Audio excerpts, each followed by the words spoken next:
School teacher goes off on Maxine Waters, "You're a racist and a freaking joke." Maxine Waters is a joke. How does someone have the right to be born into a certain pigmented shade of skin and think they can judge others for a pigment shade they do not share? It must be nice to be able to look in the mirror and see a certain shade of brown and then come to the conclusion that because of your certain skin shade you can hide behind this coloration of skin and claim that anyone who does not agree with your asinine views is somehow a racist. Maybe, Maxine, your views are asinine. Just because someone does not agree with someone else does not make them a racist. This racist card is being used as a cover to make excuses for being just plain stupid.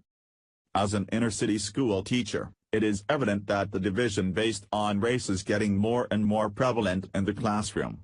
It is a shame when these students are learning hatred from so-called leaders of their communities. If we do not take a stand against this divisiveness, the next generation may be even worse. We must teach pride in America once again and pride in personal accomplishments based on hard work and effort. American people are getting sick and tired of having to cower down to others for fear of being labeled racists. How about getting to the real issues? Put on the blindfolds of justice and stop looking at the pigmentation of skin.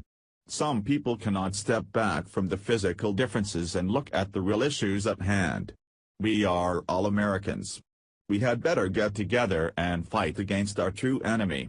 We are going to destroy ourselves as a country if we do not come together and fight against the true enemy of America. We must stand together against the illegal migrating of people into our country who do not want to come here and assimilate into our country and share the values we were founded upon. We must stand against an infiltration of a religious ideology of our people who want to destroy us.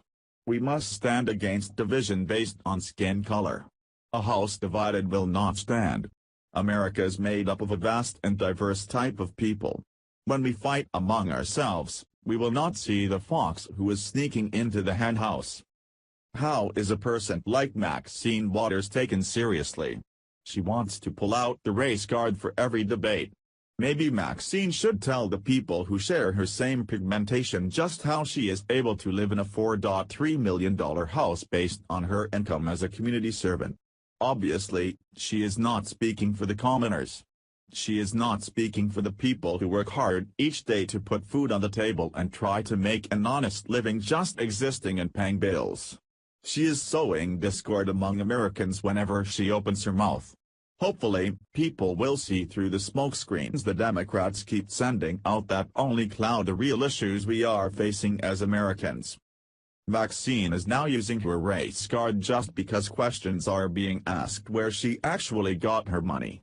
She has been busted out and she must answer how she lives in one of the poorest districts in California and be able to live in a $4.3 million mansion in one of the richest and whitest communities in Los Angeles. And by the way, she lives nowhere near the district in which she is supposed to represent. Even her own constituents are now calling her a poverty pimp.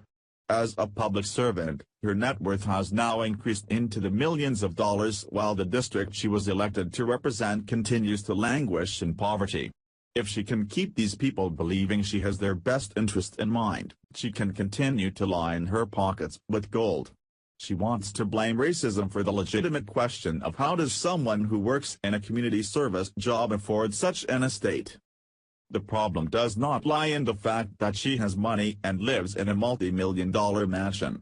The problem isn't that she spews her racism hatred in order to keep herself in this lap of luxury. Without the support of people who buy into her racist rhetoric, she would not be able to sustain her lavish lifestyle. Maybe Maxine should answer the legitimate questions being asked of her. It is a fact that she has paid her own daughter $600,000 from campaign funds. Her own husband was the director of One United Bank, which in 2008 got a $12 million tax bill bailout, which Maxine herself encouraged the Treasury Department to take the case. She failed to disclose the fact that her own husband worked at that bank or that she herself was a stockholder with the bank. It is easy to pull out that little race card and use it to play whenever the fire is heating up. Maxine Waters is looking out for her own self-gain.